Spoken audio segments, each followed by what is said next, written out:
Dan acara pada tahun ini menyesuaikan juga tema besar sebenarnya adalah Tahun Persatuan 2018 Keuskupan Agung Jakarta, Amalkan Pancasila, Kita Bhinneka, Kita Indonesia. Di tahun persatuan ini, Keuskupan Agung Jakarta ingin mewujudkan suatu kerajaan Allah dengan mengamalkan Pancasila. Sejalan dengan itu, kita tahu bahwa kita sering berdoa Bunda Maria segala suku. Semoga tema-tema harian yang disiapkan oleh panitia penyelenggara dapat memberikan pencerahan kepada kita bersama dan semakin memahami karya-karya Bunda melalui diri kita masing-masing. Selamat mengikuti acara Novena Besar Bunda Maria tahun 2018 ini dengan harapan agar permohonan dan permintaan Bapak, Ibu, dan saudara sekalian dikabulkan oleh Tuhan melalui Bunda Maria.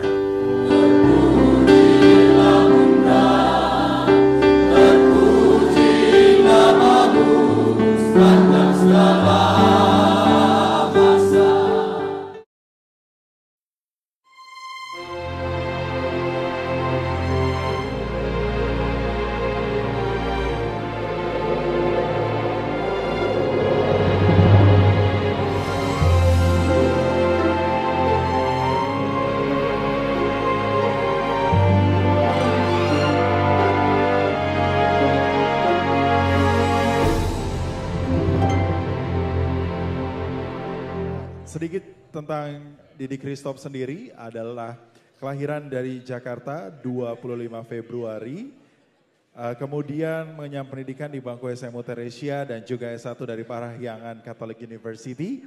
Saat ini kesibukannya sama seperti saya sebagai seorang Master of Ceremony dan juga mengelola Voila Music Entertainment.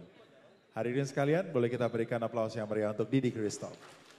Terima kasih sekali lagi Daniel. Thank you so much, luar biasa. Bapak Ibu hadirin sekalian, 4 Devosi Maria berjalan sudah 18 tahun dan 14 tahun sudah saya bersama Devosi Maria, tahun demi tahun saya selalu hadir, tapi saya belum pernah menjadi moderator dengan sambutan seluar biasa ini dari teman-teman dari suku Dayak. Kita berikan tepuk tangan yang paling meriah. Wow, saya sampai speechless tadi. Pas mau masuk, saya udah tegang banget, sekarang makin tegang lagi, pressure-nya makin luar biasa karena sambutannya begitu luar biasa. Dan luar biasa sekali kita boleh bertemu kembali bersama Bapak Ibu. Banyak sekali kalau kita lihat di Facebook ataupun Instagram, semuanya pakai hashtag kami tidak takut. Tapi waktu ditanya, yuk nanti datang ke Devosi, enggak deh, takut situasi Jakarta lagi kurang bagus. Ya, Bapak Ibu nggak perlu pakai hashtag, tapi Bapak Ibu membuktikan bahwa kita tidak takut. Boleh berikan tepuk tangan untuk kita semua. Wow, luar biasa. Terima kasih banyak sekali lagi Bapak Ibu. Saya sudah kehadiran 2 pembicara yang luar biasa.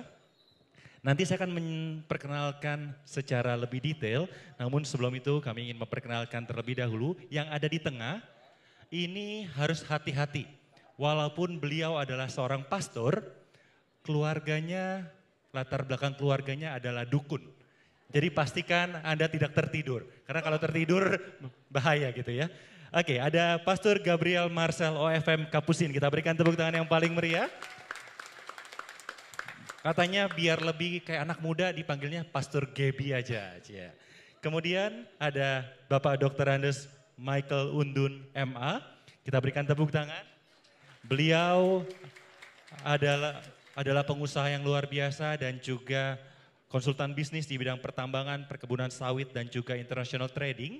Dan juga pendiri dan penasehat dari Komunitas Katolik Kalimantan Barat Jakarta yang Anda saksikan saat ini. Dan juga dari Ministry Salvator. Juga aktif di Kamar Dagang dan juga Ormas Politik. Kita berikan tepuk tangan sekali lagi untuk kedua pembicara yang luar biasa. Saya persilakan Pastor dan Michael boleh duduk kita bersama-sama santai. Saya hari ini luar biasa. Saya merasa jauh lebih ganteng pakai rompi yang luar biasa dari teman-teman. Ini rompi bukannya cuma keren doang, tapi bisa lumayan menutupi samcan saya pada saat saya duduk gitu ya. Jadi bisa menutupi lemak-lemak di perut gitu. Jadi lebih nyaman dan lebih pede hari ini ya, karena pembicaranya luar biasa. Baik, kita akan langsung mulai. Mungkin banyak Bapak Ibu yang bertanya-tanya sebelum kita mulai lebih lanjut. Kalau berbicara mengenai suku Dayak, saya tuh pokoknya punya mindset nggak tahu ya, karena begitu banyak orang yang ngomong, pokoknya kayaknya Dayak tuh serem-serem gitu loh.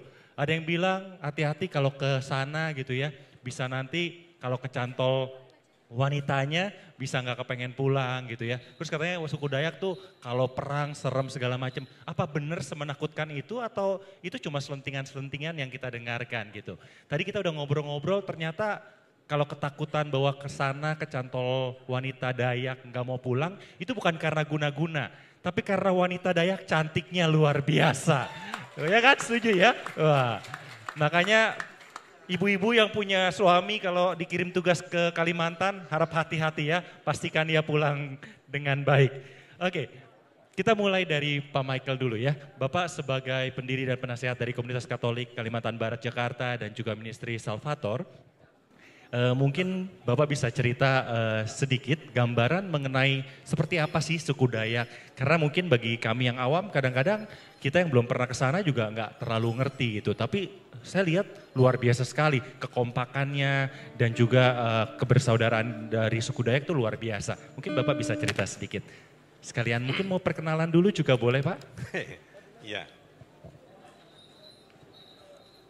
Iya, kalau bicara tentang Dayak, Borneo, terutama kalau di Jawa, ada satu istilah yang kurang, a priori yang kurang bagus. Ayo kita main Dayak-Dayakan. Rusuh, hitam, belang-belang dicoret-coret, kemudian macam ada ekor, kemudian enggak bisa ngomong, hanya huha, huha, huha. Seolah-olah itulah Dayak. Tapi kalau Anda lihat sekarang Dayak, inilah Dayak. Warna-warni, indah.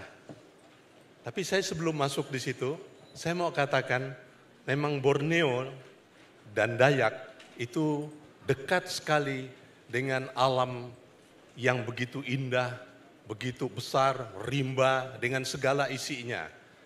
Mengakibatkan orang secara a priori kalau mengatakan Dayak atau Borneo takut, ngeri, seram, mistik. Dan apalagi kalau mendengar ada mandau yang terbang, ada mangkok merah, ada suara-suara tadi, itu kalau diteruskan bisa kesurupan tadi. Tuh. Kalau diteruskan lagi dengan kuat, dia saut, menyaut, kepala siapa yang hilang nanti? Tapi bukan itu maksud saya. Artinya itu ada nau semangat, ada kekuatan dalam batin Dayak yang selaras dengan alam. Dayak kalau dilihat sekilas atau kalau a priori orang melihat seolah-olah itu terbelakang, nothing, rimba, ke hulu, sesuatu yang tidak terbilang. Tetapi jangan lupa, Borneo itu di tengah khatulistiwa.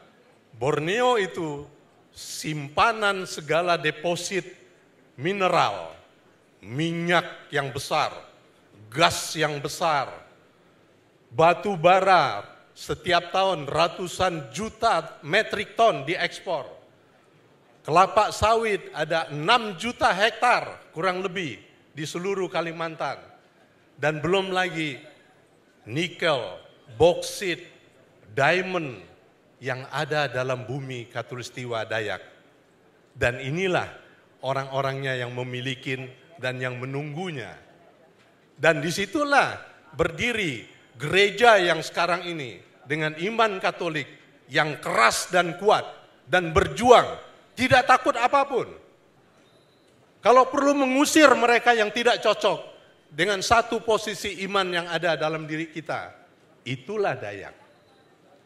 Dayak itu tegar, berani, dan jantan. Dayak itu ada tato-tatonya. Dayak itu ada simbol-simbolnya. Dan setiap tato simbol itu ada hakikatnya, ada sejarahnya, ada fungsinya, ada kedudukannya. Dan mungkin kita tidak banyak tahu.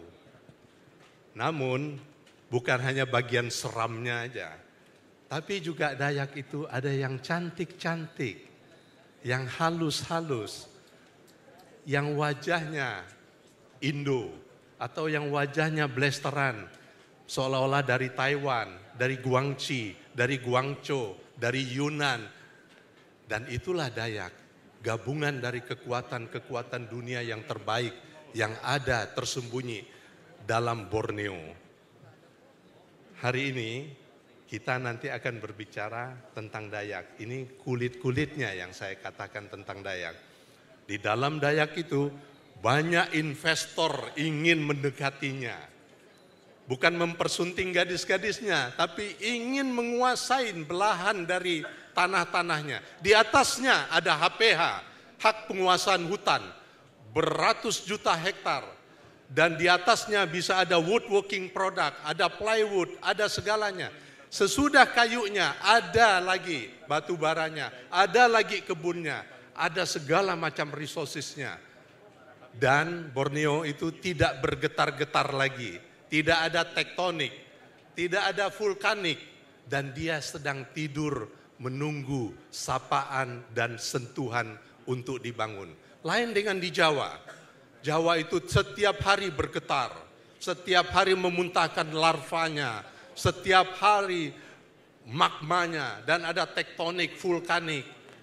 Dayak sedang tidur, dan Dayak menyimpan segala kekuatan itu untuk Nusantara dan untuk gereja kita tercinta. Kira-kira itu. Kita berikan tepuk tangan. Luar biasa sekali, seperti tema kita sepanjang 9 hari ini, kita ingin mengenal lebih dalam mengenai budaya yang begitu luar biasa, begitu beragam di Indonesia, dan tentunya memahami dalam iman kekatolikan kita gitu ya.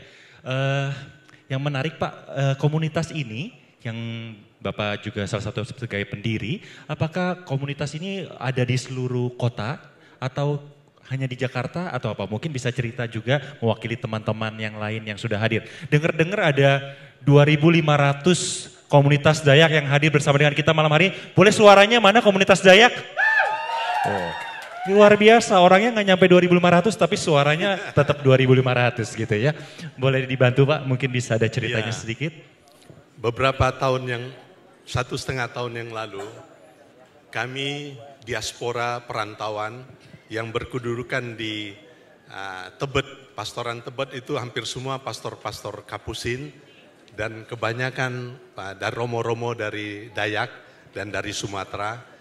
Kami berkumpul, kami melihat yang diaspora ini, yang sudah di kota, bagaimana kalau kita bersatu, kita membentuk satu komunitas. Maka dibentuklah satu K3BJ. Dan di dalamnya bukan hanya orang Dayak, orang Kalimantan, orang Pontianak, orang Kek, orang Tiochu, orang Batak, ada orang Flores, dan ada orang Sulawesi. Mereka berkumpul bersama yang mungkin istrinya atau mungkin pernah bekerja di situ, dan sekarang di Jakarta membentuk satu K3BJ. K3BJ ini tugas utamanya semacam kekeluargaan tetapi dalam iman dan melakukan sesuatu untuk gereja, pro ecclesia et patria. Dan kita coba berusaha apa yang terbaik kita bisa buat. Antara lain kita menyumbang mendirikan gereja, menyumbang membuat Goa Maria, kita berkumpul melakukan penyembuhan-penyembuhan. Sampai pun nanti saya akan ceritakan yaitu penyembuhan melalui HP, elektronik. Itu magisnya orang Dayak. Dengan HP, dikasih tahu penyakitnya, dikasih tahu keluh kesahnya. Mereka berkumpul semua, menyatukan dalam menara doa yang berputar terus pada jam-jamnya. Dan Tuhan bekerja, terjadi penyembuhan di mana-mana. Dan Tuhan sedang bekerja melalui komunitas yang sedikit bersifat magis orang Dayak itu, punya sensitif terhadap alam, punya sensitif terhadap hal-hal spiritual dan mistik. Mereka gunakan secara politik, secara Katolik dan untuk penyembuhan-penyembuhan. Dan sekarang sedang terjadi. Dan komunitas itu juga berkembang. Kebetulan saya di Singapura, saya mengembangkan komunitas itu untuk pewartaan iman Katolik yang sejati. Kita menceritakan dari awal mula gereja, dari rencana Allah sampai saat ini gereja berkembang. Dan banyak teman-teman yang di Protestan kebetulan baru dia tahu, kalau gitu saya hanya tahu Martin Luther, seolah-olah dia yang habis Yesus Martin Luther. Enggak, masih ada Paus, masih ada para rasul, masih ada sampai ujungnya pun masih ada Bunda Maria. Oh, Bunda Maria bagaimana? Trinitas udah pusing kepala kami, tambah Bunda Maria lagi. Bunda Maria kalau enggak ada, enggak terjadi semuanya ini. Dan itu diceritakan dengan cara-cara yang baik. Dan terjadilah perkembangan yaitu Salvator, ya, ministry Salvator. Dan mereka hadir di sini. Siapa anggota Salvator? Silakan berdiri. Kita berikan tepuk tangan untuk teman-teman dari Salvator juga, luar biasa sekali. Salvator, Salvator, Salvator, servire amore.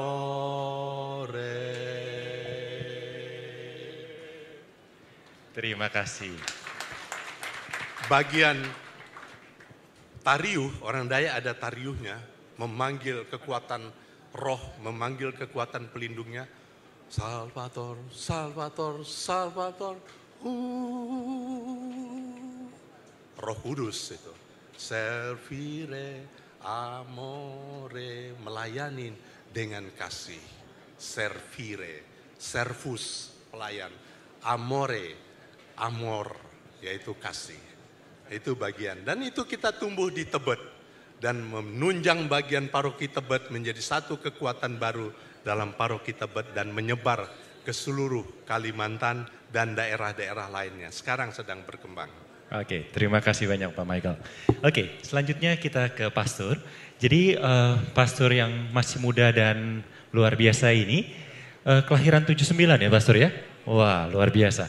Pernah berkarya di Paroki Kristus Raja Sambas, juga Paroki Santa Cecilia Pontianak, Paroki Kristus Raja Semesta Alam Palangkaraya, dan saat ini beliau adalah Magister Novis di Rumah Pendidikan Novis Kapusin Pontianak.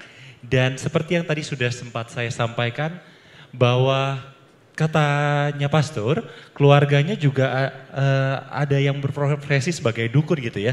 Jadi masih keluarga dukun. Nah, bagaimana transformasi dari keluarga yang berprofesi sebagai dukun, kemudian terpanggil untuk menjadi Katolik, dan kemudian terpanggil pula menjadi seorang pastor? Apakah perjalanannya mulus, apakah perjalanan mudah? Nanti akan diceritakan langsung oleh Pastor. Mungkin bisa sharing sedikit nih Pastor. Baik. Sorry Pastor, ngomong-ngomong kita harus kasih tepuk tangan karena Pastor khusus datang dari sana loh. Flight khusus buat menemui Bapak Ibu sekalian, luar biasa. Soalnya kita nggak mau yang KW-KW, ini asli putra daerah. Baik, memang dari eksistensi kita sebagai manusia itu makhluk yang mempunyai keyakinan bahwa ada yang melampaui diri kita.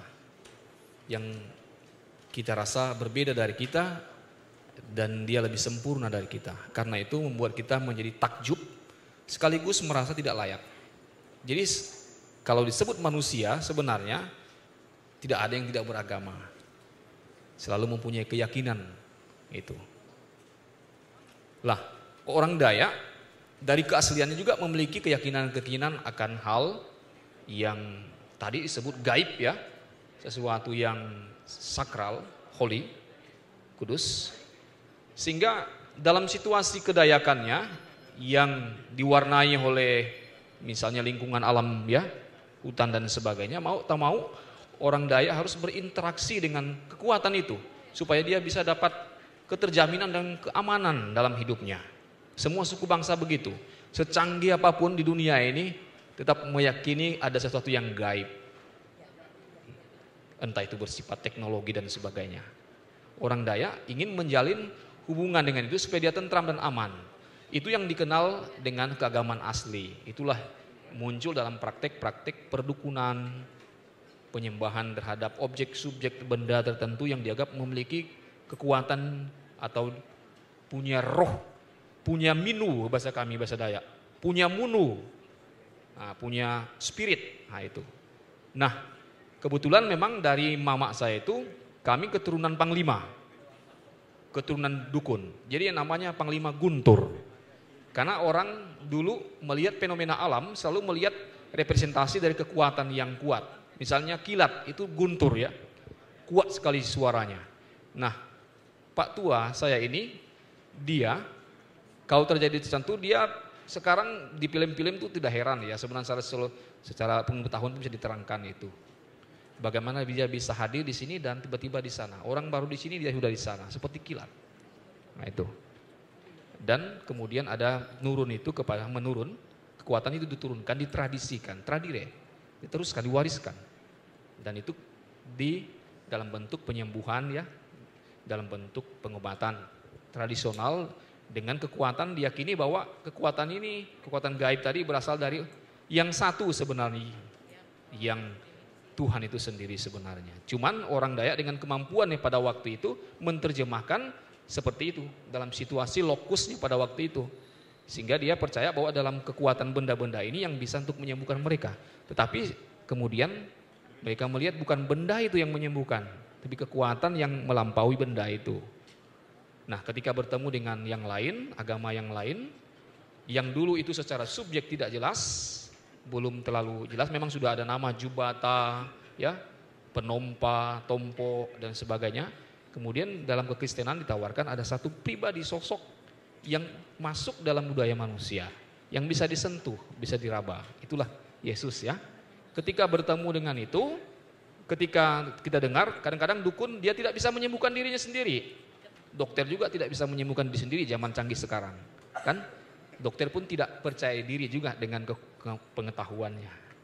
Ada sesuatu yang lebih dari dia yang dia dipercayai. Seringkali penyembuhan itu bukan karena obat, bukan karena teknologi tinggi, tapi dalam diri kita sendiri keyakinan kurang. Itulah spirit, itulah minu. Itu yang tidak kurang. Maka orang Dayak untuk meyakinkan dirinya, dia yakin ada kekuatan lain kuat, maka dia berteriak, semangat tadi itu, teriak tadi itu. Nah itu, bahwa dalam dirinya ada kekuatan yang lain. Nah inilah Pak Tua saya kemudian kita lihat itu balian dan sebagainya. Dan ketika bertemu dengan kekristenan, ada satu cerita yang menarik. Ketika saya memutuskan untuk menjadi seorang pastor, Pak Tua saya memberi jimat, karena saya akan pergi ke Sumatera. Di Sumatera nanti budayanya beda gini, kau pakai jimat. Lalu saya bilang, mengapa kasih saya jimat benda itu? Saya hargai dia. Dia memang di situasinya begitu kan. Saya hargai dia. Saya mimpi katanya, saya bermimpi. Ini Pak Tua saya dukun besar. Saya bermimpi bahwa ketika saya bermimpi saya melihat salib di kuburan. Kalau kamu mau kuat, tahan ilmu dan yang lain, kamu harus ambil bagian dari salib itu. Dan itu kamu ambil dan jadikan, kamu simpan itu kekuatan. Lalu mama saya memberi kepada saya bilang, saya simpan, saya hargai, saya simpan. Tapi saya tafsir dengan pemikiran lain. Kalau kamu mau kuat, tahan dan sebagainya, kamu harus percaya kepada dia yang disalibkan, dia yang menyembuhkan. Itu tafsir saya. Maka saya katakan, kesempurnaan itu pada iman itu. Jadi dia dituntun untuk bertemu dengan yang disalib itu sebenarnya. Nah, itu. Tapi dia menafsirkan belum sampai ke sana. Tapi saya sudah mungkin itulah dorongan roh membuat saya mampu sampai ke sana. Bukan kekuatan saya, tapi dia yang memberi pengetahuan itu. Begitu. Oke, kita berikan tepuk tangan. Jadi kekuatan itu sebenarnya bukan dari, kalau pastor menafsirkannya bukan dari jimat ataupun yang sesuatu yang sifatnya jasmani gitu ya, tapi lebih kepada salib itu. Nah, pastor, kalau kita berbicara tadi Pak Michael sempat bercerita juga bahwa di Kalimantan sendiri umat Katolik itu berkembang dengan luar biasa gitu ya. Dari suku Dayak sendiri mungkin hampir 80% ya Pak Michael ya. 80% itu memeluk agama Katolik. Nah, mungkin kita pengen tahu juga nih pastor, apakah saya soalnya pernah dengar suku Dayak tuh paling seneng sama agama Katolik. Soalnya ada beberapa hal. Pertama yang pasti boleh makan babi. Kedua, suku Dayak ini suka banget minum tuak. Jadi pada saat komuni, begitu pastor mengangkat ada anggur, wah mereka bilang wah ini cocok nih ya. Yang ketiga, pada saat pastor mendupa ini, suku Dayak juga katanya punya suka pakai dupa, suka pakai itu segala macam gitu ya dalam ritual mereka. Jadi mereka pikir wah ini pasti agama yang cocok, makanya 80%. Nah kita pengen tahu apakah semudah itu dengan mayoritas umat Katolik di sana, apakah tantangan seorang pastor menjadi jauh lebih mudah atau malah sebaliknya, pastor? Dibandingkan dengan mungkin menjadi pastor untuk umat yang sebagai minoritas. Mungkin pastor bisa cerita? Baik. Memang budaya Dayak seperti kemarin Romo Andang mengatakan budaya Jawa itu reseptif, bisa menerima budaya lain. Budaya Dayak juga tidak kalah seperti itu, sama dengan budaya lain. Ada sifat reseptif menerima. Sesuatu yang luar dari diri itu selalu menarik, selalu ingin dipelajari, seperti itu. Itu secara psikologi bisa diterangkan itu. Sesuatu yang aneh, tadi saya bilang tadi, fascinan et tremendum itu, Rudolf Otto itu seorang mengatakan bahwa menakjubkan sedikit, menakutkan, tapi kita tertarik ingin ke sana, begitu. Nah, orang Dayak dari segi budaya juga tidak dengan kekristenan sangat adaptif juga, sangat cocok. Misal tadi tentang minuman ya. Kalau kita baca kitab suci bagaimana Yesus, mujizat pertama Yesus adalah perkawinan di Kana. Ketika kehabisan anggur, ya. Di sini Maria ya. Nah, ini Maria. Maria yang bicara dengan putranya.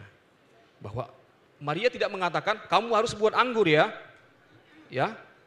Yesus kamu harus buat anggur. Oh, Kak, Ibu, saya kan kamu tahu waktunya belum tiba. Tapi Maria kan mereka kehilangan anggur. Maria sebagai ibu mengerti ya. Dalam budaya orang Yahudi juga pesta tanpa anggur itu sesuatu yang mendatangkan petaka begitu. Belum pesta. Nah, orang Dayak juga tanpa tuak ya, pesta itu tidak jadi begitu. Walaupun ada potong babi ya, potong apa dan sebagainya, kalau belum minum itu belum menjadi. Nah, kemudian Yesus mengubah air menjadi anggur. Nah, orang Dayak juga kalau kita lihat dalam pestanya juga anggur ini bukan sekadar minuman. Orang pikir ini mabuk-mabukan. Itu sering gambaran stereotip yang negatif tentang orang Dayak. Tidak, anggur itu simbol kehidupan. Simbol darah dalam adat istiadat. Kalau orang mau menikah selalu bawa tuak, laki-laki dan perempuan, 2 botol tuak. Itu simbol dari orang dua hidup yang ingin bersatu. Setelah disahkan dalam perkawinan, mereka minum bersama, ungkapan kegembiraan sukacita. Nah itu. Nah, kalau kita mau melihat seperti ini, jadi kita lihat ada konektivitas. Mungkin sepertinya luar-luar saja ini, tapi tidak. Justru dalam kebersamaan itu ada sesuatu yang menyatukan, spirit. Itu tadi spirit. Kalau kita lihat ya spiritus itu kan alkohol ya, yang murni. Kalau kita melihat, itu yang menghidupkan. Jadi tuak itu menghidupkan suasana. Karena orang Dayak meditatif, kontemplatif. Orang Jawa juga begitu. Jadi kalau dia tanpa spirit sesuatu yang lain, yang menambah dia untuk semakin bersemangat, yaitu kurang hidup. Suasana orang Dayak kan lebih tenang, kalem ya. Bahkan kadang-kadang karena ketenangan dan tenang itu, diinjak-injak pun seperti orang Dayak, orang Jawa katanya kaki kuda diinjak ini. Dia bilang, sorry maaf ya, kakimu di atas kakiku. Orang Dayak juga kadang-kadang gitu, terlalu tenang sehingga akhirnya sepertinya kurang reaktif. Maka dengan minum itu tadi membuat suasana lebih semangat. Dan ini sepertinya kemudian setelah mengenal kekristenan, melihat itu dalam suasana seperti itu, ada cocok budaya, kebersamaan, semangat persaudaraan, kesatuan, di situ ya, penerimaan, itu kan ada. Jadi sama dalam sebagai saudara satu sama lain. Ketika kita ditawari minum tuak, saya menerimanya itu saya saudara. Karena saya memberikan kehidupan dan kau menerima kehidupan itu. Yesus mengatakan kan, inilah tubuhku, inilah darahku. Saya ambil, saya santap, saya bersatu dengan Yesus. Kan? Mengalami kekuatan kebersamaan hanya di dalam Yesus. Jadi dengan menerima tuak, saya menerima kehidupan, saya menghargai dia sebagai saudara, bagian dari hidupku saya. Cocok budaya ini, saya kira. Nah, itu. Jadi itu mempermudah juga ya menerima suku Dayak menerima Lalu, agama. memang situasi politik juga pada zaman itu ya kita dengar bahwa wajib beragama. Kalau tidak beragama kamu komunis. Kamu ya mungkin sekarang kalau kita terlalu kasar mengatakan kafir. Ya, kamu kita musnahkan saja. Begitu dulu ya. Zaman Orde Baru ya. Maka kita harus memilih. Orang Dayak yang budayanya tadi makan babi, seperti orang Tionghoa dan sebagainya, dia milih mana? Pasti dia tidak akan milih Islam. Karena secara tradisi dari adat istiadat dia lahir sudah mengenal ini. Ini kesaksian seorang misionaris bangsa Swiss mengatakan kepada saya. Karena saya sekolah di sekolah yang dikelola oleh Swiss, seorang pastor Swiss. Jadi orang Dayak karena ada kecocokan nilai budaya, dia maka bisa dapat cepat menerima kekristenan. Nah itu. Karena ketika dia masuk Katolik, budaya yang tidak hilang. Dia merasa bahwa dia ada tempat di situ, di dalam agama itu. Maka dia masuk itu. Beda dengan saudara kita yang Kristen, pada awal pendekatannya lebih represif, lebih agresif menghilangkan budaya-budaya ini. Awal mulanya juga para misionaris yang Katolik juga banyak menghilangkan nilai-nilai budaya ini. Banyak juga. Maka ketika terjadi deposi, kamu jangan berdoa di pantak, ya, pontok itu patung representasi orang penting yang berjasa di kampung itu atau orang-orang sakti, ya mereka sebagai pengantara mereka untuk dengan kuasa yang tinggi melalui itu. Melihat misionaris kok, loh, dilihat ngapa berdoa kepada patung? Kan dia tanya, kok berdoa kepada Maria? Kan patung, pantak juga, pontok juga. Nah kan sama dengan kami orang Dayak, berdoa juga kepada patung. Lalu misionaris mengatakan, bukan berdoa kepada patung. Kami melalui ini merepresentasikan ada sesuatu yang lain. Itu bukan kita menyembah patung, tapi menghormati patung ini karena seperti kalian orang Dayak menghormati tokoh-tokoh tertentu yang berjasa dalam kehidupanmu. Dan dia ingin bahwa orang itu tetap melindungi semangatnya hidup dalam masyarakat ini. Yang membuat masyarakat ini guyup, bersatu padu, dan berkembang dengan baik. Inilah pantak. Maka misionaris dari Swiss mengatakan, oh ketika kalian menjadi Kristen, ini tidak hilang. Tapi sekarang bukan hanya benda, tetapi sosok yang hidup pernah dalam sejarah, sama seperti kalian.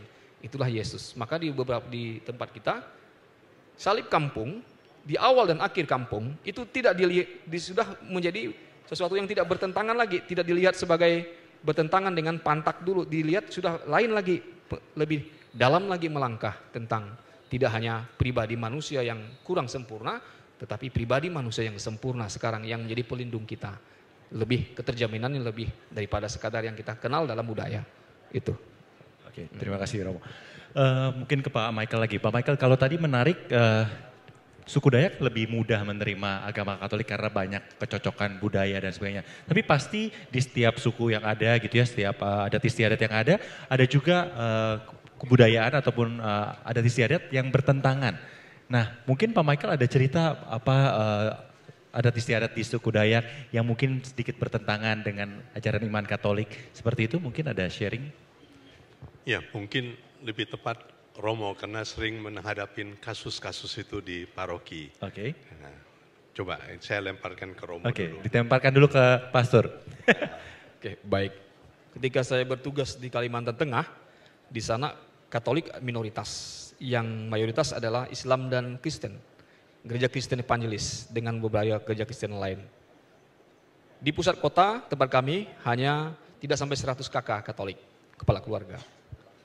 Kejadian tertentu yang sangat terasa adalah ketika saudari dari bagian dari keluarga itu meninggal.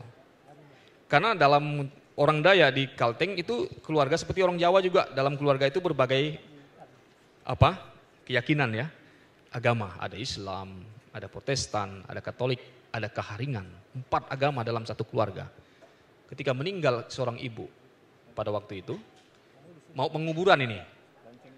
Orang kampung, tadi saya bilang tadi dengan konsep pantak tadi, orang yang berjasa di kampung harus diadati, istilah mereka, harus dihormati secara adat sebelum penguburannya. Dan kalau tidak dibuat, orang kampung itu protes karena orang ini sudah berjasa bagi kami. Masa ketika dia hidup banyak jasa kepada kami kapan lagi kami memberi saat terakhir penghormatan? Pada waktu itu diskusi. Karena ada Kristen, ada Katolik, ada Keharingan, ada Katolik tadi. Mereka berdebat, tidak ada jalan keluar. Satu mengatakan, tidak, dia harus dikuburkan di sini. Kata pendetanya, harus dikuburkan di sini. Karena anaknya Kristen, harus dikuburkan di sini. Orang kampung mengatakan, tidak, dia juga Keharingan dulu sebelum masuk ke Kristenan. Dan dia juga pemimpin bagi kami dulu di kampung. semacam temenggung ya, semacam kepala desa, kepala benua gitu. Nah, tidak ada jalan keluar ini. Yang keharingan maunya dihormati secara adat, yang Kristen bukan harus kubur dengan cara Kristen. Lalu mereka datang kepada pastor. Saya pada waktu itu di paroki, kebetulan pastor paroki sedang cuti, tinggal saya di situ. Saya bilang, saya tanya dulu, begini aja. Ibu atau bapak ini, kebetulan ibu, karena orang Dayak itu equal, itu menarik Bunda Maria nanti. Tidak ada hierarkis ya, equal, sama, equal, setara. Ibu ini agamanya apa? Katolik. Oke, tapi dia tinggal di keluarga Kristen Protestan. Nah, kalau dia Katolik tidak ada hak pendeta untuk menguburkan secara Kristen. Harus Katolik. Selesai satu perkara, jadi pendeta mundur. Yang keharingan, saya tanya, anak-anak tidak keberatankah ibu ini dibawa pulang kampung karena jarak ya berjam-jam ya, 7 jam, 8 jam dari pusat kota. Kendaraan sulit dari perahu atau kalau ada mobil ya truk begitu, karena jalan jelek, belum aspal. Nah, kalau tidak keberatan pulang kampung, di kampung dibuat secara adat, nanti di kampung ada enggak kuburan Katolik? Ada, dikubur secara Katolik di sana. Kemudian tidak bertentangan ke adat dengan ini. Tidak, dia kan dihormati secara adat. Karena dia lahir dalam konsep orang Dayak, lahir dari adat, sampai mati pun diantar secara adat. Adat itu kan sesuatu yang baik, yang mengandung nilai norma ya, sesuatu yang unggul, yang hasil akal budi kita manusia, kesepakatan bersama, demi terjaminnya kesejahteraan sebagai manusia. Tidak bertentangan dengan iman, saya bilang. Silakan buat secara adat berapa hari? 7 hari, oke silakan 7 hari. Mereka punya tradisi tertentu bagaimana biar mayat itu tidak berbau ya, 7 hari, bahkan 40 hari kalau orang penting. Silakan. Setelah itu nanti pastor ataupun pemimpin umat di kampung Katolik menguburkan. Selesai perkara. Jadi tidak ada pertentangan. Begitu saya menyelesaikan. Banyak kasus-kasus yang lain. Tinggal cara bagaimana kita berdiskusi. Ya, dialog. Karena orang Dayak itu equal. Jangan jadi nanti kalau pastor yang bertugas di sana dari luar dari orang Dayak, ketika bertugas di Kalimantan jangan merasa tidak dihormati. Dia setara dengan yang lain, tidak merasa berbeda. Maka saudara kita dari Jawa kadang agak terkejut, atau dari luar Jawa, Flores terkejut karena orang Dayak sepertinya cuek dengan pastor. Karena equal, kita sama, kita saudara. Maka ketika Fransiskan masuk di sana dapat disambut dengan baik karena motonya itu persaudaraan. Begitu, kita bersaudara. Kata orang Manado itu torang bersaudara kan. Nah itu. Oke, terima kasih Pastor. Kalau tadi bicara tentang equal nih, Pak Michael, saya juga dengar kalau di suku Dayak tuh pria dan wanita tuh sederajat, equal tadi ya. Jadi nggak ada yang satu lebih tinggi atau sebagainya. Dan itu juga yang saya dengar di suku Dayak sendiri ada begitu banyak wanita, secara khususnya umat Katolik yang juga terjun ke dalam politik. Mungkin Pak Michael bisa cerita. Jadi para wanita yang luar biasa ini, karena kan kita umat Katolik nih seringnya kalau ada kejadian-kejadian kayak gini tuh cuma komplain kan. Dalam hati, aduh ini gimana sih begini, tapi juga nggak ada yang berani berbuat gitu. Karena kita mikir, ya udahlah kita minoritas diem aja. Akhirnya selama minoritas diem, selama orang baik diem, akhirnya yang kedengeran tuh jadi yang berseberangan dan yang mau mengacaukan gitu kan. Nah mungkin Pak Michael bisa cerita bagaimana sepak terjang para wanita di suku Dayak juga dalam karena equal tadi mereka juga bisa berjuang dan berperan banyak gitu dalam masyarakat. Seperti itu Pak. Iya, akhir-akhir ini agak khusus wanita lebih banyak bergerak di bidang politik, membela Borneo dan membela buak sukunya. Tapi saya mau mundur sedikit. Waktu kemerdekaan 1945 dan sebelumnya ada beberapa tokoh Dayak. Kalau buka dalam YouTube ada Cilik Riwut dari Kalimantan Tengah, ada Ufang Urai dari Kalimantan Barat, ada Plaun Suka yang akhirnya menjadi Partai Katolik, Kasimo dan sebagainya, Duriat dan sebagainya, Pak yang punya Kompas sekarang Yakob Utomo. Waktu kemerdekaan satu-satunya partai yang unik di negara ini yaitu Partai Dayak. Partai Dayak sudah ada sebelum kemerdekaan. Sampai merdeka mereka berpartisipasi. Dan itu serius sekali, berdarah-darah. Malah mereka pun punya cita-cita ingin merdeka Borneo waktu itu. Tetapi disadarkan bahwa resources, sumber daya alam kita begitu besar oleh Soekarno dan didekatin, dan malah Soekarno iming-imingkan juga secara positif, kami akan membangun pusat negara kami di Palangkaraya. Dan memang kalau siapa dari Palangkaraya dan pernah ke Palangkaraya, pernah tahu enggak Pentagon? Pentagon itu Amerika punya pertahanan. Semacam Pentagon di kota Palangkaraya itu sudah dibuat semacam kota dengan lapis-lapisannya sejak tahun 60-an, malah kurang. Supaya Partai Dayak itu jangan melenceng dan merdeka membentuk sesuatu sendiri sebagai negara Borneo. Dan kita setia dan kita berikan yang terbaik, yaitulah tokoh-tokoh itu membentuk Partai Dayak. Dan ada gubernurnya, ada bupatinya, dan tokoh-tokoh itu bergerak.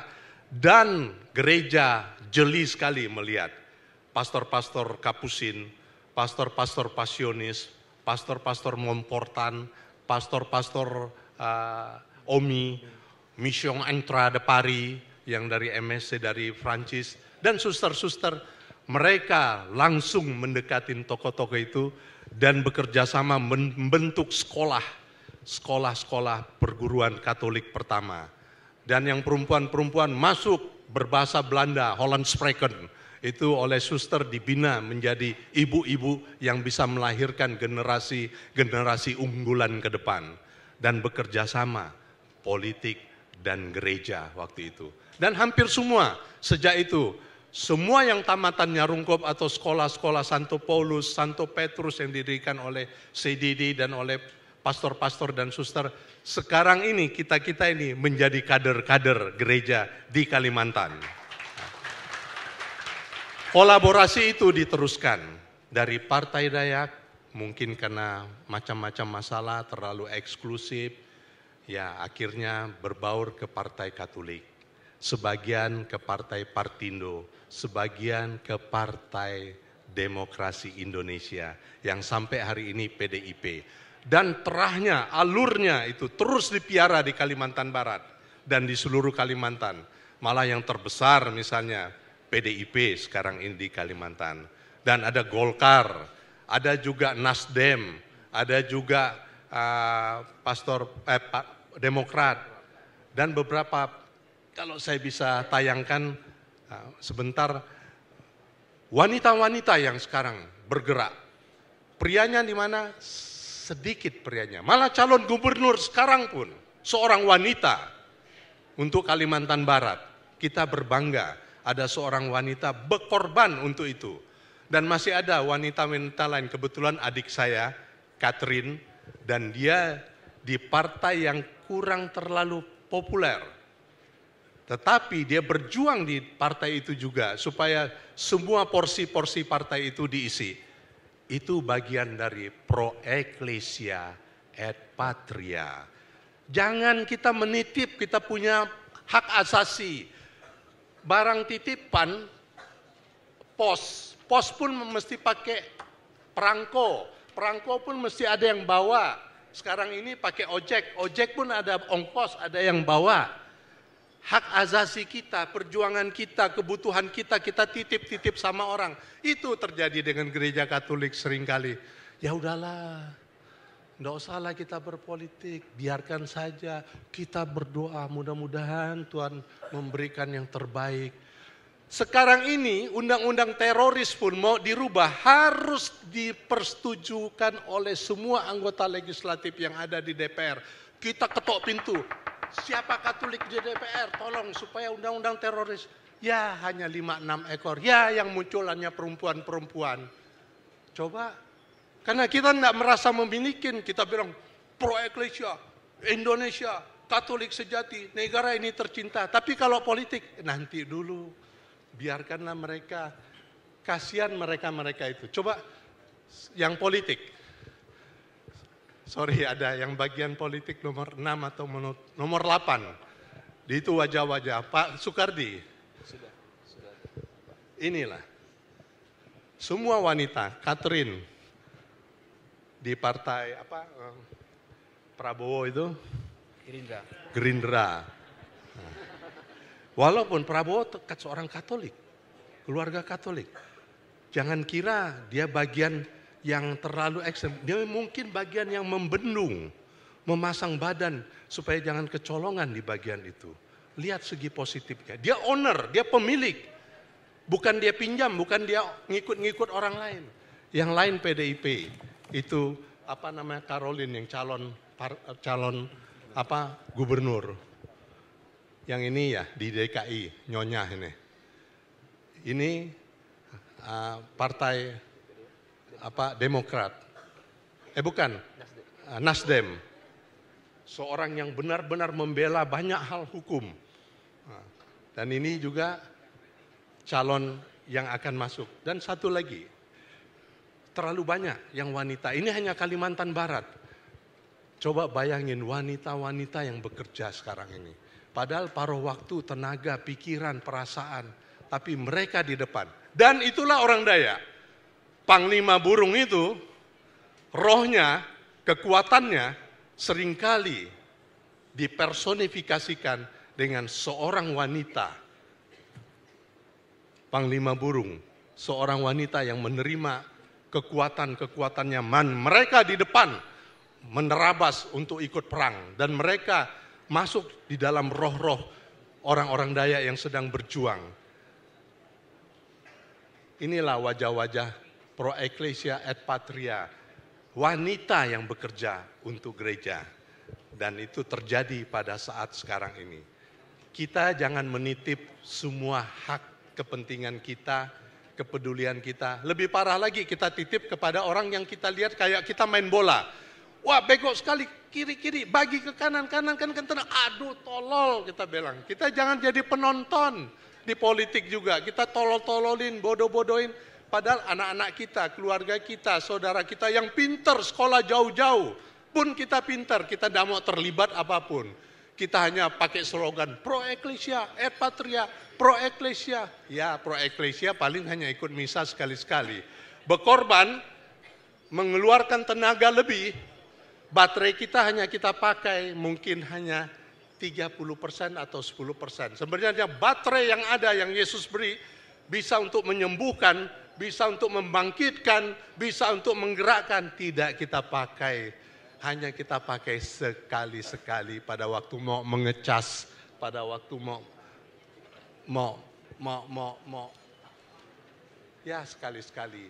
Padahal roh Allah itu bekerja lebih daripada yang ada dalam diri kita. Kita tidak pernah pakai, kita suam-suam kuku. Di eklesia, di patria lebih parah lagi. Ya nonton aja kita, paling kita ngomel-ngomel. Ini bego nih, oh ini salah. Sebenarnya kita harus benar berjuang. Berapa persen orang Katolik yang ada dalam parlemen yang bisa menentukan arah dan kepentingan kita dan gereja dan negara? Sedikit sekali. Karena apa? Ya romo-romonya pun kadang-kadang, jangan ikut politik lah. Nanti ndak enak. Lain dengan pendeta, maaf ngomong. Malah pasang badan, malah ikut serta. Bukan berarti itu juga bagus. Itu juga bisa menjadi negatif.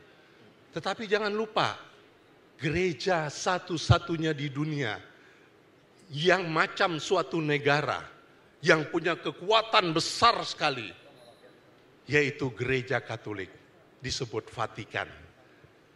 Vatikan itu macam negara, punya duta besar di seluruh dunia. Ada terjadi sesuatu, dia kasih statement. Terjadi Timor-Timor ini itu, dia kasih statement. Kemarin meledak, dia keluar, Paus kasih statement. Ini muridku, ini anakku. Dia negara loh. Dan dia bukan main-main. Lalu kita di Indonesia mau terjun ke negara pun ragu-ragu.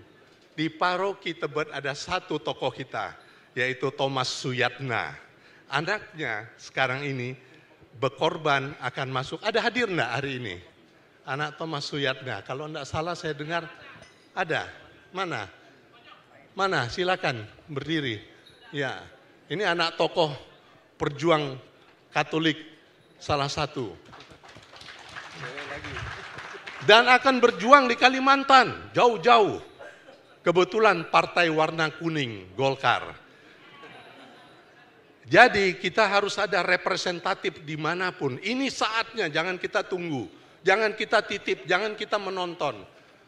Uang mungkin kita bisa kasih, tetapi waktu, tenaga, jiwa, raga, nafas untuk berjuang untuk bangsa, itu mesti ada benar-benar.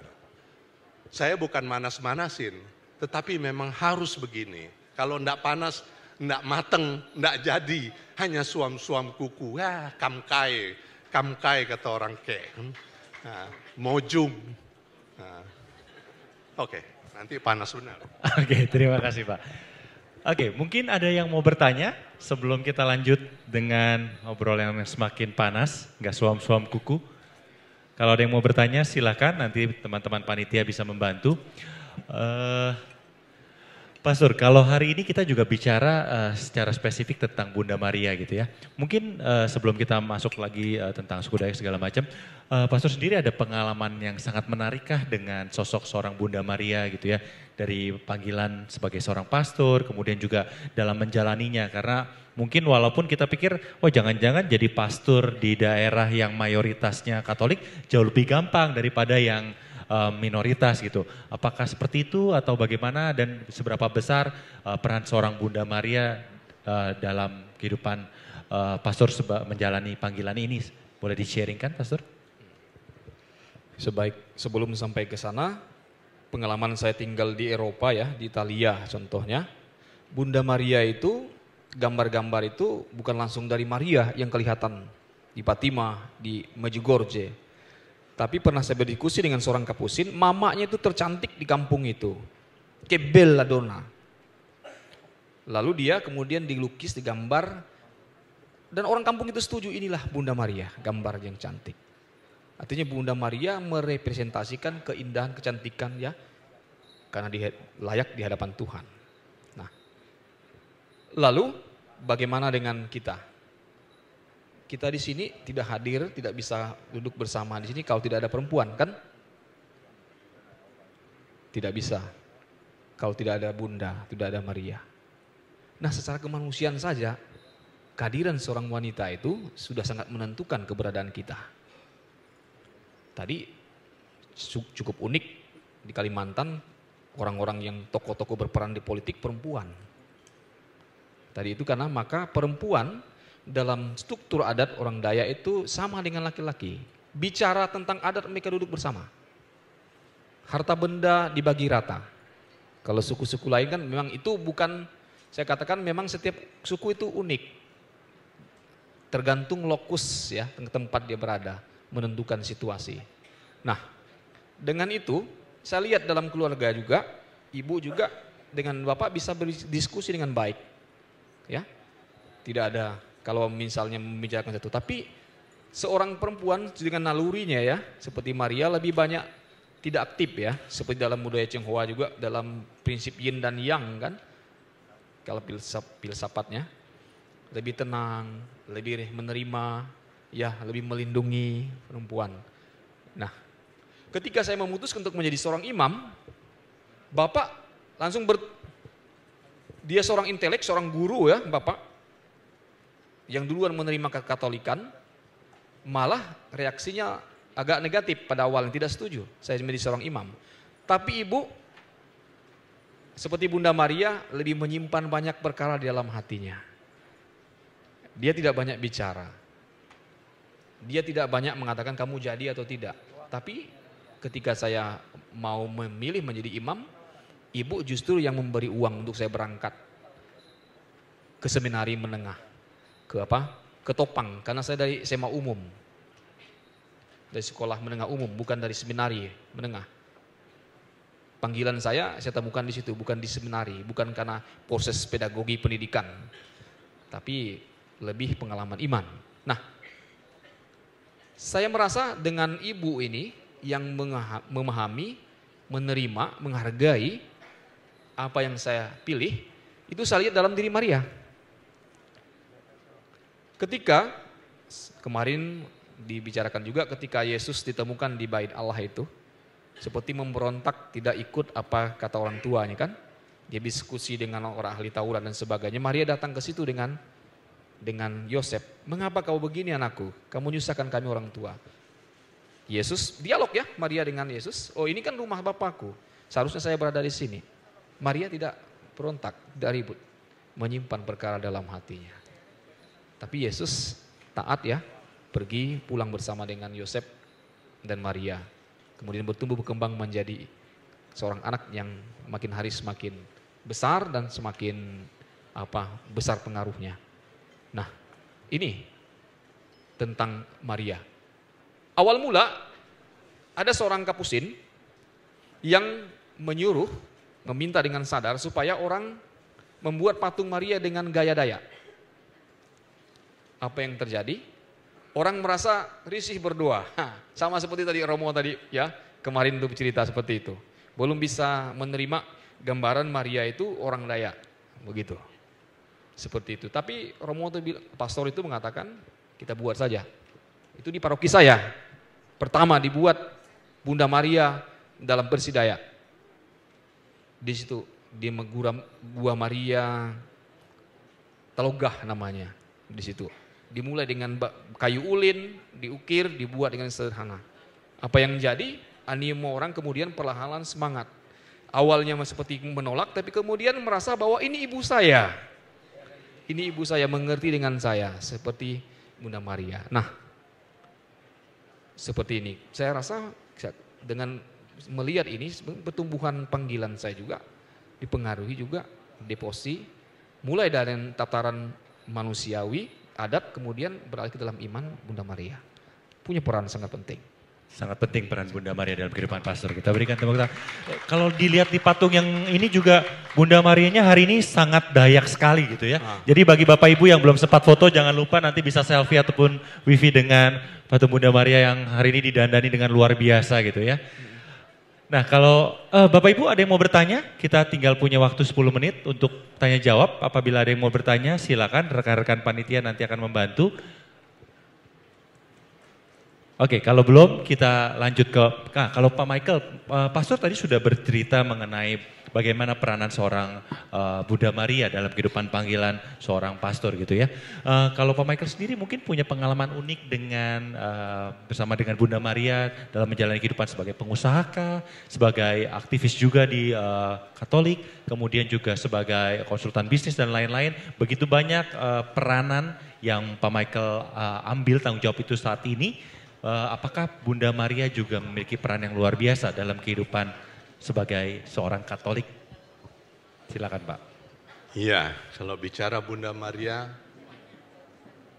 di keluarga waktu saya kecil, SD kelas 6, atau mungkin lebih lagi waktu saya belum sadar, ada kebiasaan papi dan mami saya setiap malam, terutama di bulan Maria dan Oktober, enggak tahu mereka memilih Oktober sama Mei, dan umumnya malam minggu, mungkin supaya anak-anaknya enggak keluar, tetapi dulu kita enggak banyak IT apa semua, kita berkumpul, sampai oma pun sama om pun satu, kalau ada tamu juga berkumpul. Kebetulan kita keluarga lumayan besar, 10 orang, jadi mami punya anak 10 gitu dan semua masih hidup.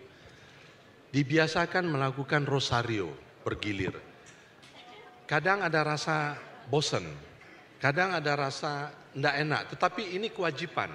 Dan kewajiban itu dilakukan dengan pelotot sedikit oleh papi dan senyum oleh mami supaya duduk di bangku.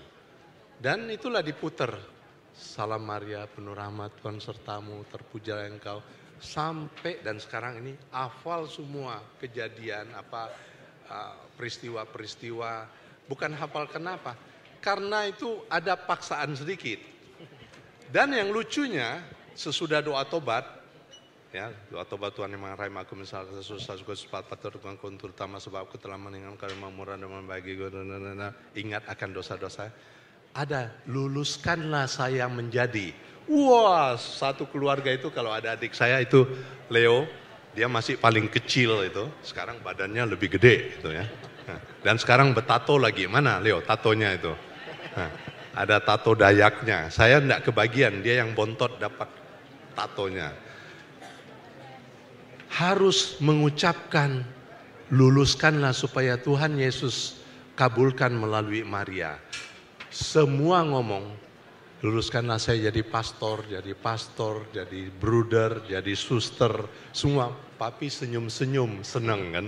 Dan memang akhirnya memang masuk juga, walaupun akhirnya saya sempat keluar. Ya, saya dulu pernah bertugas. Nah, apa yang terjadi? Dan kebiasaan itu menjadi suatu kebiasaan yang saya ingat positif sekali. Sekarang pun dalam banyak peristiwa bisnis saya, pun saya di Singapura, saya selalu pergi ke gereja novena. Gereja itu punya warna tersendiri. Dan rosario itu hari ini tidak dibawa, karena tadi dilepaskan di tas yang itu. Dulu rosarionya gede, senang kalau orang lihat tuh gede kan. Sekarang rosario saya kecil, di macet mobil, di mana, di kendaraan, atau di dalam kantong kalau sedang bisnis ngomong, yes, I see. Oke. Tangan ini, Salam Maria penuh rahmat Tuhan sertamu, terpujilah engkau.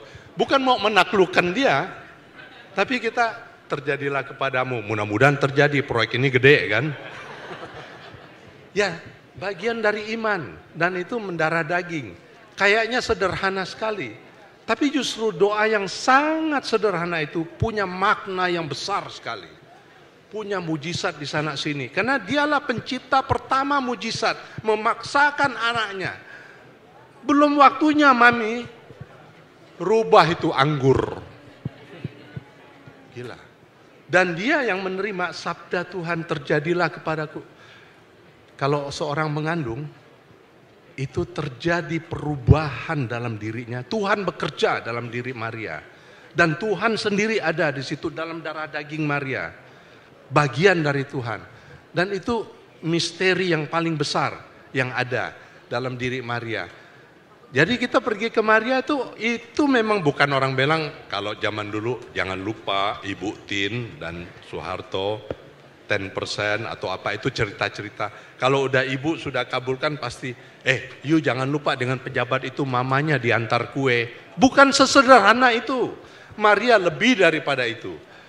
Dan kalau kita sudah menjiwain, memang berbeda. Kesaksiannya sederhana, mulanya agak terpaksa, lama-lama menjadi kebiasaan dan mendarah daging, dan udah bagian dari hidup. Dan itu yang paling simple dan yang paling ingat. Buka bisnis ngomong, saya ada satu grup bisnis yang dari Salvator ini agak tersendiri, mereka bisnismen. Kalau mereka berbicara, ada satu orang namanya Haris. Jangan lupa, doa 3 kali Salam Maria. Bisnis yang mau kita bicarakan ini, mudah-mudahan Bunda Maria berkatin dan kabulkan. Simple kan? 3 Salam Maria, kumpul. Dan mereka tidak segan-segan membuat salib. Seringkali sekarang orang di restoran, lihat kanan kiri. Saya di pesawat seringkali pergi, kalau pulang pergi Singapura, saya lihat di sebelah. Kalau pas mau berangkat pesawat kita bisa tahu, yang begini hampir pasti Muslim, tapi kalau yang nampak itu tak, Katolik. Dan terakhir ada satu Fransiskus bagian penjual obat. Sesudah berangkat di tengah jalan saya agak ngantuk, dia tanya, Bapak di Singapura pulang atau mau kerja? Ya pulang dan kerja. Kamu parokinya mana? Dia kaget.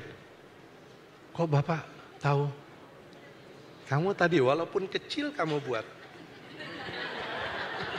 Kecil sekali, jadi dia malu. Bapak lihat tadi, saya punya feeling, kamu waktu pesawat mau berangkat, kamu kecil doang. Saya ingat waktu masih seminari, mau ke Padang, mau ke jalan Indonesia, ada satu peristiwa, saya ceritakan kecil sekali. Kami 5 orang, pakai kendaraan pribadi Romo Agus yang nyopir. Kami singgah di Padang. Padang terkenal daerah yang bukan Katolik dan bukan Kristen. Kami singgah di restoran Padang. Kami makan di situ. Waktu membuka acara itu karena masih frater, wah gaya kan, kamu mimpin. Wow, kalau perlu sampai ujung pas. Apalagi teman kami Situmorang, orang Batak kan. Wah, Aujo, Parjolo doau katanya. Saya yang pertama buat, ya, bain mahamu, martangyang, ale amang, ibaga, tutup lagi. Udah selesai.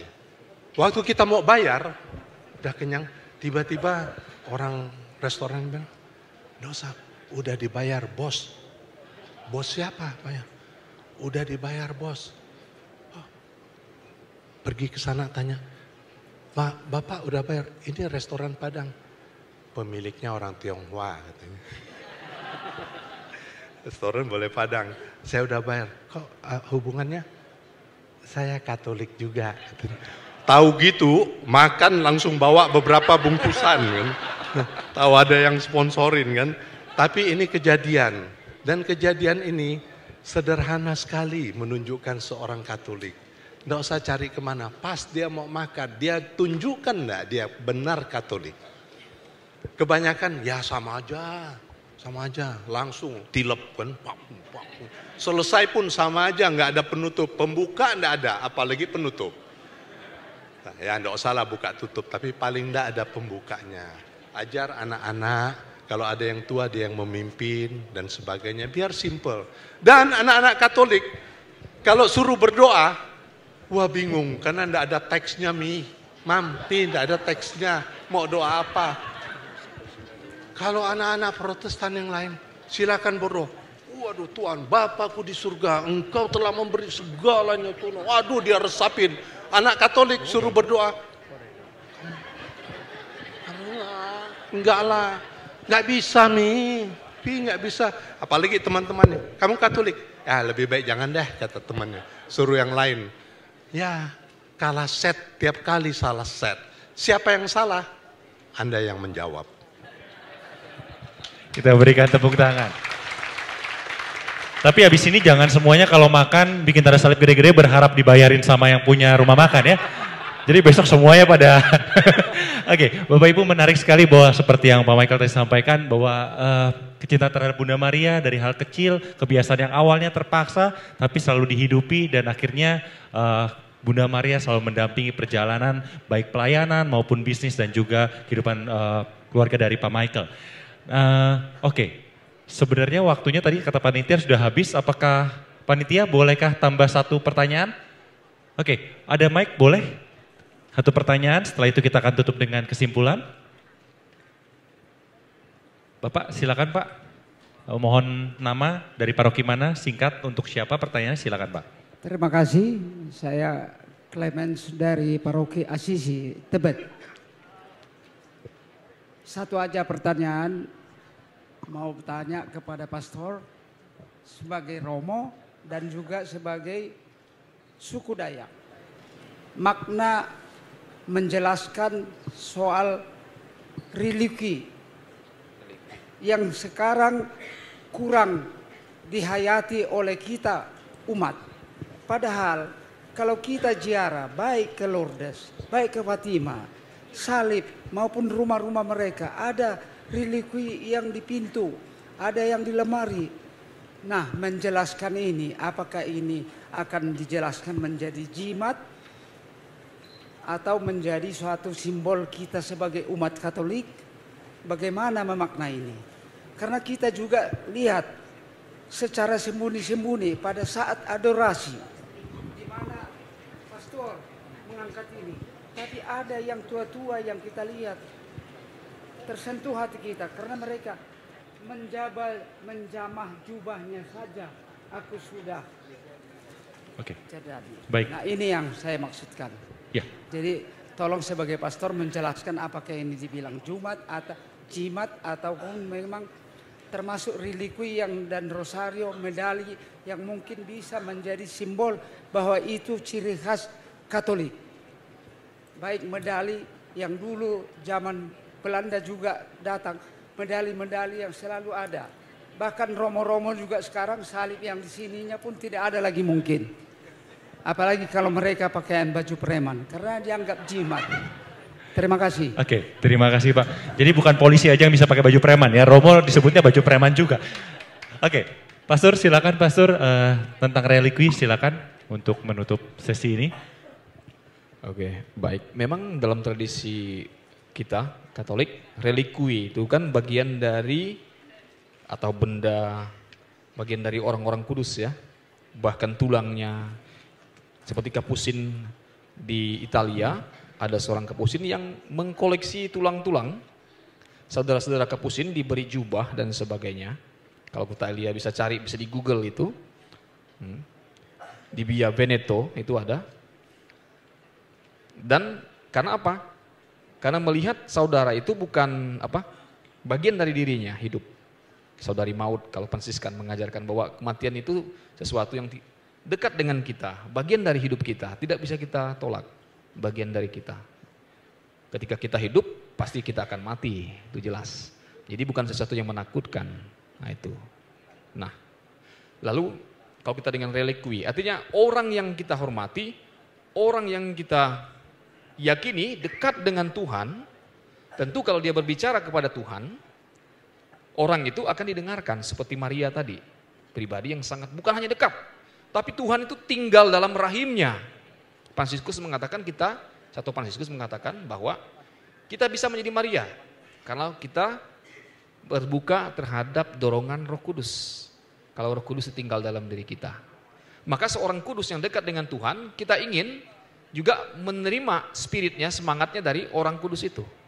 Maka kita tadi dengan menjamah jubahnya saja seperti Yesus, saya yakin karena dia Tuhan yang punya kuasa, maka saya sembuh.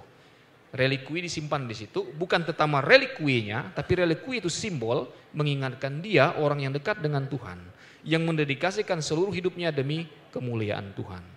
Begitu juga sebenarnya konsep jimat dan sebagainya itu bukan jimat yang penting, tapi jimat itu mewakili suatu kekuatan yang dahsyat, yaitu Tuhan sendiri. Karena dia hadir dalam semangatnya dalam seluruh realitas hidup ini.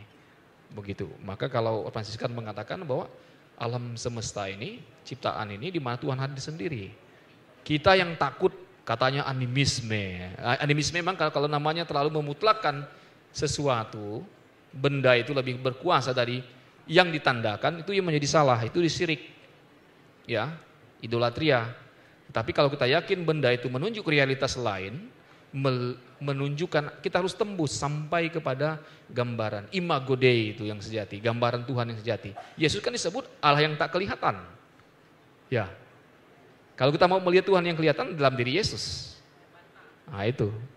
Kalau dalam orang Dayak jubata, ya, penompa. Nah itu. Bahkan dalam Dayak kami jubata penompa itu adalah seorang perempuan, representasi perempuan. Toyo Kubayet kami bilang, itu perempuan yang bisa mendaur ulang, menciptakan lagi manusia menjadi lebih perfect. Perempuan. Maka kita kalau berbicara tentang feminisme, orang Dayak sudah bicara lebih lama tentang menghidupi perempuan dalam itu, dalam Bunda Maria. Maka sekarang kitalah yang harus menghidupi itu. Siapa gereja itu? Bukan pastor, bukan suster. Tadi Bapak Mikael mengatakan kita harus bersaksi. Semua umat yang dibaptis itu menerima Roh Kudus, Allah tinggal dalam dirinya. Seperti Maria menerima sabda Tuhan tinggal dalam dirinya, Tuhan tinggal. Sekarang kita lahirkan Tuhan itu dalam kebaikan, dalam karya-karya yang baik bagi negara dan bagi semua bangsa, bagi semua suku bangsa. Nah itu kan begitu.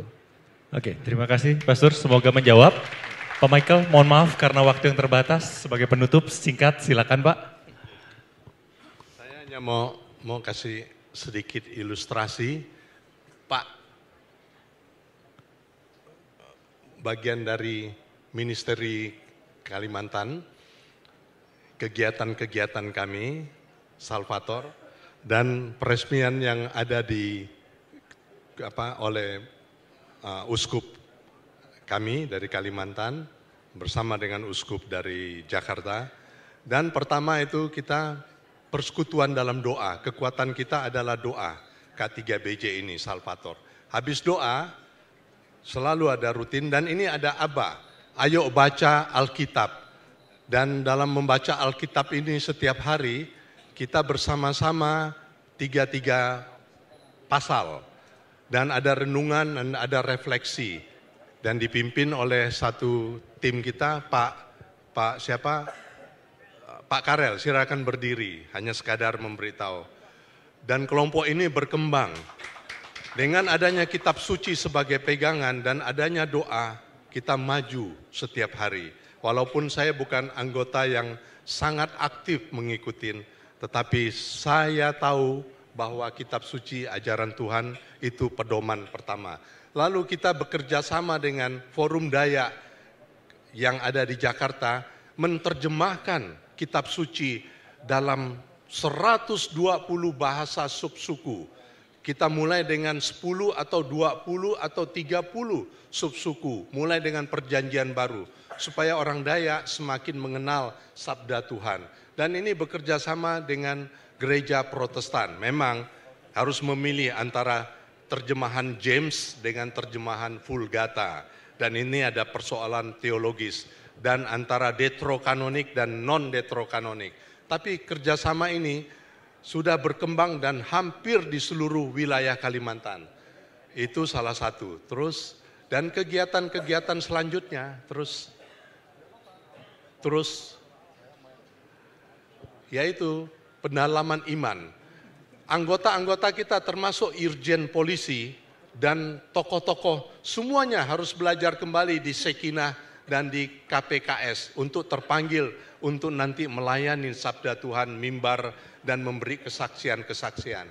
Silakan terus, ini yang kelima, refleksi iman, kekayaan iman Katolik. Kebetulan saya, ini untuk dogma, kita pernah di Tebet, kemudian pernah di Blok M, pernah juga dengan kelompok kecil di Tosebio, Blok B, ya ini ada anggota Blok B, komplain dia, Blok B katanya.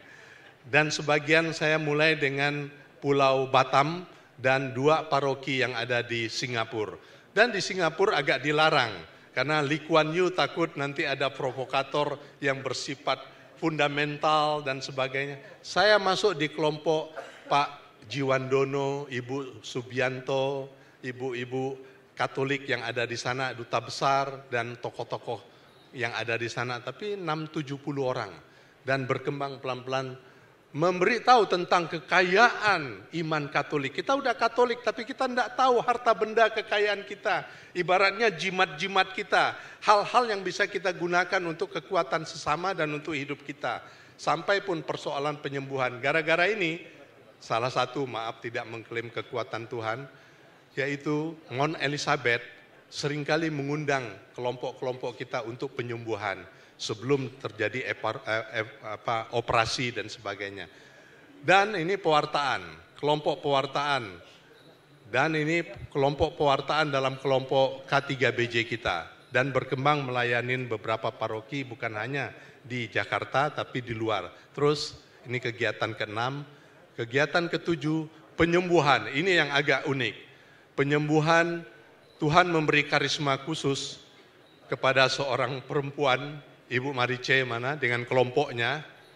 Ibu Marice enggak ada, enggak hadir ya. Ada di belakang. Nah, ini dukunnya ini. Nah, dengan kekuatan khusus bisa menyembuhkan melalui HP, doa-doa bersama, dan saya sudah membuktikan. Mungkin ada Bapak Ibu yang ada sakit sesuatu, bukan hanya migrain ataupun apa, yang benar bergabunglah dalam kelompok IT itu.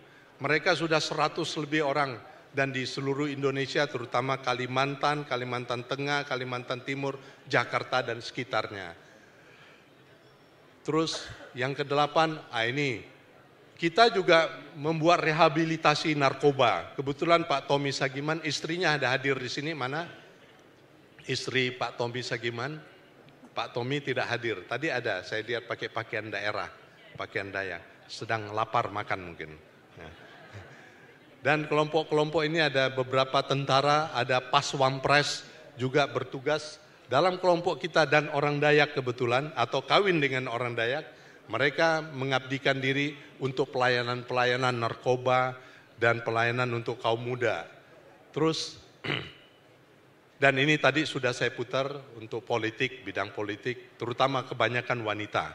Dan seluruh partai yang ada kita perjuangkan dan supaya ada representatif kita. Tadi salah satu ibu siapa? Anaknya Pak Thomas Suyatna tadi di belakang.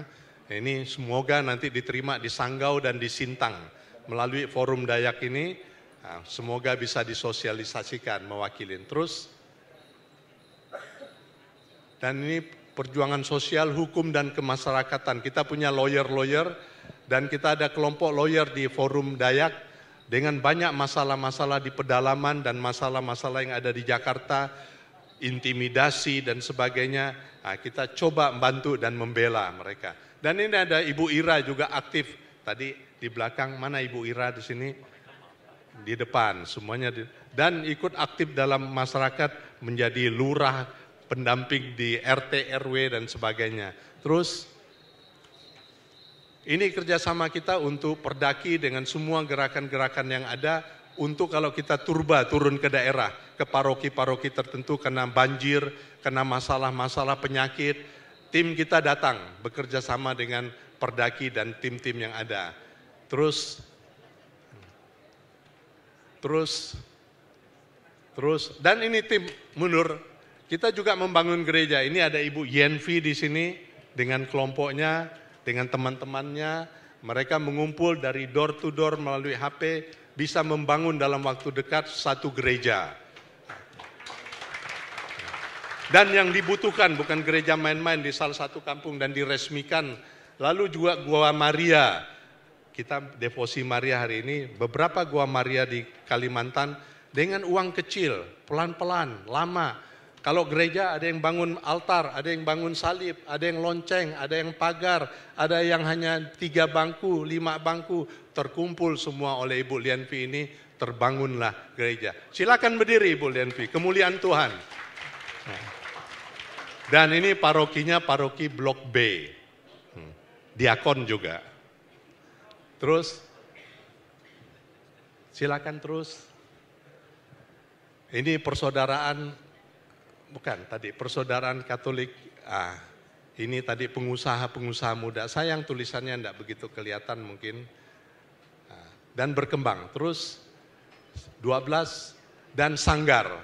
Ini sanggar tari yang dibina oleh ini produk dari dalam negeri. Kalau Pak Leo ini sudah internasional. Menang festival di mana-mana. Kebetulan adik saya ini. Terakhir baru menang di Slovakia untuk kor anak-anaknya. Yang apa namanya itu? Kor resonans ya. Ya. Oke, Pak Michael terakhir mungkin udah selesai bagian itu. Oke, baik, terima kasih, kita berikan tepuk tangan. Bapak Ibu, mungkin Anda yang ingin tertarik lebih jauh mengenai pelayanan dari Salvator Ministry dan juga suku Dayak ini, silakan nanti bisa tanya langsung, ada Pak Michael, ada teman-teman yang lain yang akan siap sedia untuk tentunya dengan senang hati menjawab pertanyaan Anda. Mohon maaf karena waktu yang terbatas, kita akan menyudahi talk show ini. Mudah-mudahan apa yang kita bicarakan di sini bisa menjadi inspirasi bagi Bapak Ibu sekalian untuk kita boleh menjadi umat Katolik yang tidak suam-suam kuku, tapi sungguh-sungguh berjuang untuk menunjukkan iman Katolik kita di tengah-tengah masyarakat kita. Terima kasih sekali lagi untuk Pak Michael, kita berikan tepuk tangan juga untuk Pastor Gaby. Akhirnya saya di Christoph, saya kembalikan kepada MC kita, Daniel, silakan. Terima kasih. Kita berikan aplaus sekali lagi yang meriah, Bapak Ibu boleh.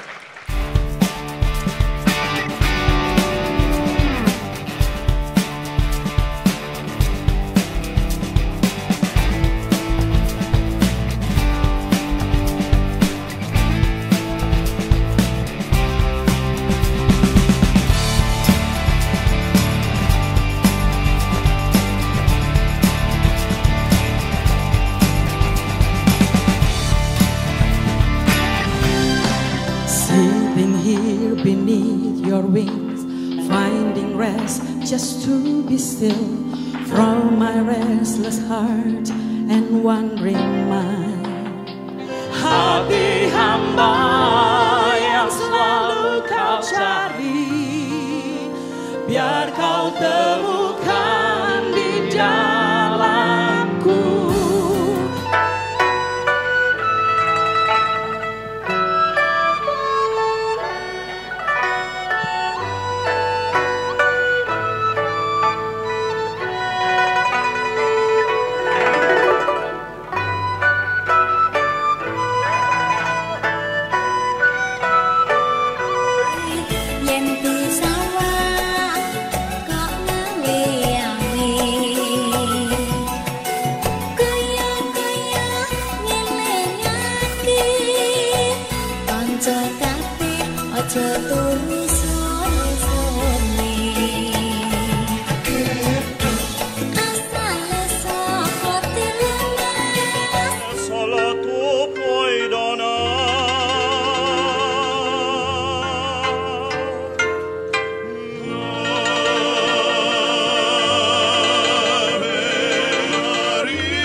persoalan yang sedang terjadi, yang diangkat ke surga penuh kemuliaan.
Asik.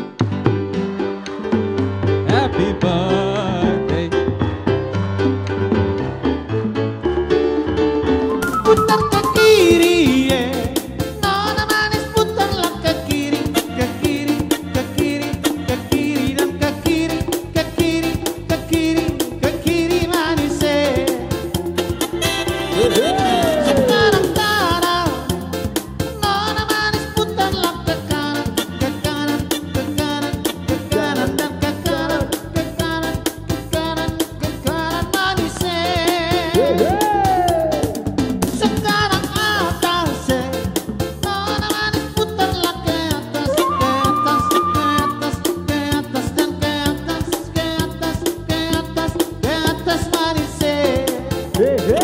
Akhir kata Bapak dan Ibu yang terkasih, meskipun kami telah berusaha dengan sepenuh hati dan peluh tersimbah tak terseka, namun kami yakin dan percaya bahwa usaha kami sangat jauh dari sempurna. Di sana-sini masih banyak kekurangan dalam memberikan pelayanan kepada umat, sehingga banyak catatan dan kritik dari umat yang sudah kami rangkum dan kami perbaiki setiap hari dan akan kami perbaiki lagi di penyelenggaraan tahun depan. Atas ketidaknyamanan ini dengan rendah hati, kami memohon maaf dengan tulus sehingga Tuhan menyempurnakan kekurangan ini dengan berkat yang melimpah untuk kita semua. Saya mencoba pakai bahasa Batak karena saya memang orang Batak, namun agak sedikit berpasir-pasir. Nunga selesai sudah acara tak dengan baik. Madok mauliate mahita tutuhatta debata. Karena atas berkat dan rahmatnya, seluruh rangkaian acara dari hari pertama sehingga hari ke-9 telah selesai.